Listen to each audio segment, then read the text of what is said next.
No, when I put out that Ice People versus the Sun People, what drew me to that was because I read this book.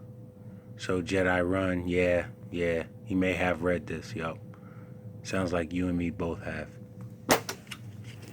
This, your comeback, how to overcome shit like fears and stuff like that.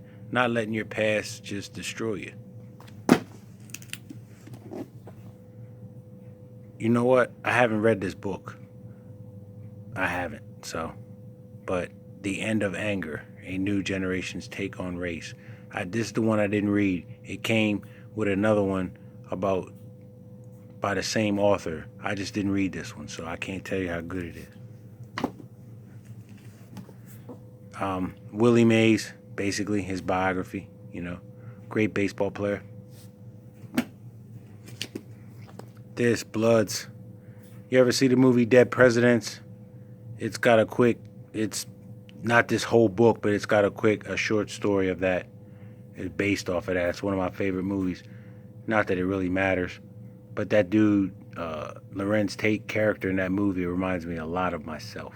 I don't say that about nobody else in the movie. Oh yeah, this is now. Come on now, it's made a pretty good movie too. But the difference is, I know in the first volume of these books and stuff I said I like to watch movies and books and compare the two. This book is it's more in depth. Like it has a whole section dedicated to that Johnny Fontaine singer and the chick that Sonny was banging at the beginning of the movie at the wedding. They go into her. Her name is Lucy Mancini. And they talk more about the guy that had the horse in his bed, the director of those studios, about how he was molesting kids and stuff. And also said Fredo was a bisexual. Yeah, he was having sex with men too. So, and this is actually historically based because it's all based on all that stuff, mafia control in New York. It's not off of somebody specifically, but I think I read somewhere where Vito Corleone's supposed to be Carlo Gambino, Frank Costello, and Lucky Luciano. And you can clearly see, if you know history and movies and stuff and music, which what I alluded to earlier, is that Johnny Fontaine is basically Frank Sinatra, who ran with mobsters in real life, and he's asking for a role in the movie, and the movie is On the Waterfront, which actually has Frank Sinatra in it.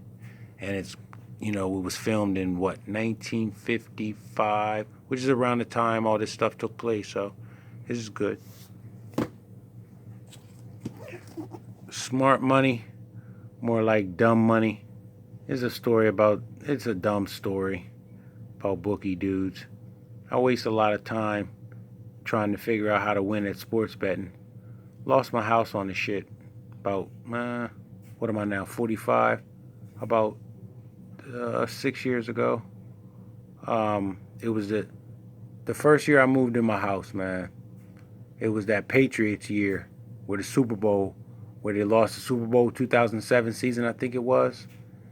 And I lost about $7,000 that season, and I was doing it online, so I had to pay. So, and then, my mortgage was roughly $800 a month. No, it was $600 a month. Times 12 months is $7,200 a year. So that's a year. And I never got caught up. So fuck this smart money bookmaking betting shit. Dr. Jekyll and Mr. Hyde. It's a fiction, a classic. I do have a couple classics. They've gotten away from me though. I don't know why. I'm not able to keep up with books a lot and all the moving because I thought I had more books than I've been showing. I've been looking for some books and I don't know where they are. But I'm not really into fiction, but I will read a classic novel. Three Musketeers I've read. This and Frankenstein. I'm not big on fiction. I'm just not. Just not at all. At all. Ben Franklin. I actually was working security at a low-income housing project and this was in the bookshelf that just in there, and I just took it, just like fuck it, I'll take it.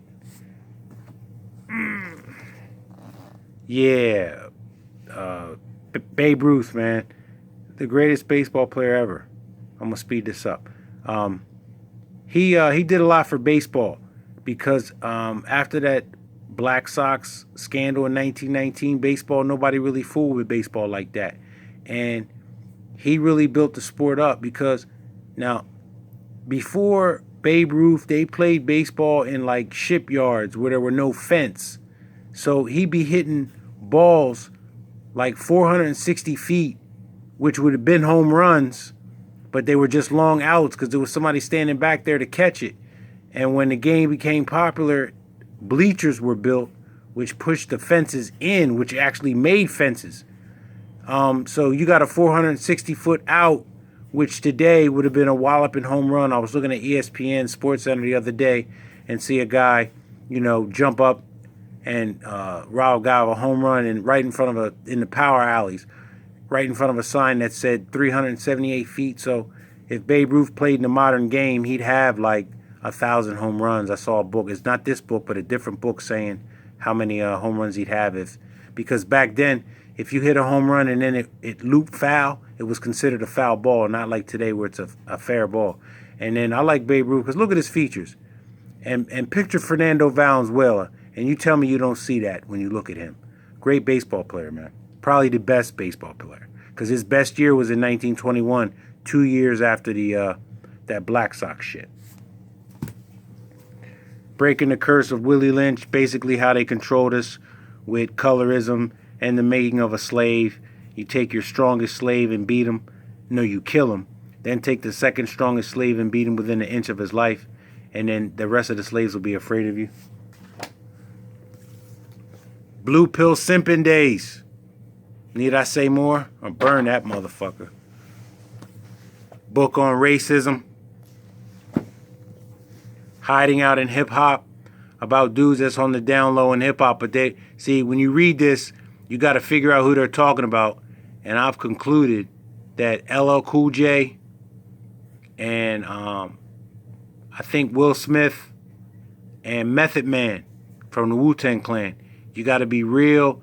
They're real decisive with their words. They give you clues, but not a whole lot. I've only read this book once. I need to go back and read it and highlight the clues that they give. But it tells you who in Hollywood is taking dick up the ass. The Black Holocaust for beginners.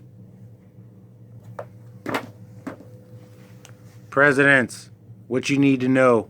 All of them up to George H.W. Bush, like what went on during their presidency, like tariffs, acts that were passed, wars that were fought, who was in their cabinets and what type of political scandals they had or didn't have, and a little bit about their first lady. So it was a very interesting book.